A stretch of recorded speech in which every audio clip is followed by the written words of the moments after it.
తిరుమలలో భక్తుల భద్రతను మరింత పటిష్టం చేసే దిశగా ఆక్టోపస్ ప్రత్యేక బలగాలు భారీ స్థాయిలో మాక్ డ్రిల్ నిర్వహించాయి. ఉగ్రవాదుల చొరబాటు వంటి అత్యవసర పరిస్థితులు ఎదురైతే ఎలా స్పందించాలనే అంశంపైన ఈ విన్యాసాలు చేపట్టారు. ఆక్టోపస్ పోలీసులు, టీటీడీ విజిలెన్స్, అగ్నిమాపక శాఖ సిబ్బంది సమన్వయంతో నిర్వహించిన ఈ మాక్ డ్రిల్లో భద్రతా సిబ్బంది 3 బృందాలుగా విడిపోయి వెంకటాద్రి నిలయంలోకి వ్యూహాత్మకంగా ప్రవేశించారు. ప్రమాదకర పరిస్థితుల్లో భక్తులను సురక్షితంగా తరలించడం, పరిస్థితిని అదుపులోకి తీసుకురావడం వంటి అంశాలపైన ప్రదర్శనలు ఇచ్చారు.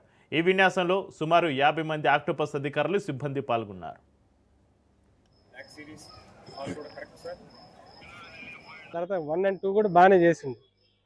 ఏంటంటే రియల్ సిచ్యువేషన్స్ అలా ఉన్నప్పుడు పబ్లిక్ కూడా ఆ విధంగానే ఉంటారు. దాన్ని మనం అంచనా వేసుకొని మనం చేయవలసి ఉంటుంది. ఓకేనా? రియల్ సిచ్యువేషన్స్లో కొంచెం పబ్లిక్ అదే విధంగా ఉంటుంది. ఇది చాలా రియల్గా జరిగినట్టు అనమాట. జనరల్గా మనకు ఇద్దరిని పెట్టి ఎవరు లేకుండా చేయటం కాదు.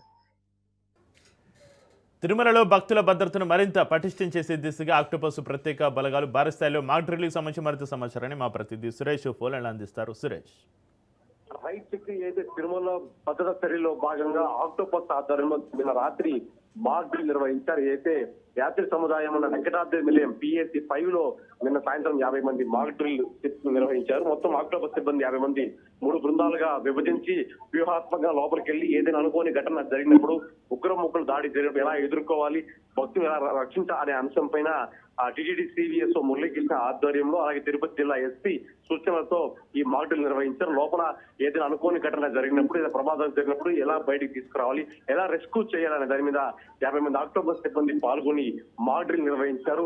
ఇకపై నిరంతరంగా తిరుమల, తిరుపతిలో పూర్తి స్థాయిలో టీటీడీ ఆధ్వర్యంలో ఉన్న ఆలయాలతో పాటు ఇతర చోట్ల ముఖ్యమైన ప్రాంతాల్లో మాక్ డ్రిల్ నిర్వహిస్తామని అధికారులు తెలిపారు. చెప్పి రైట్, థ్యాంక్ యూ సురేష్.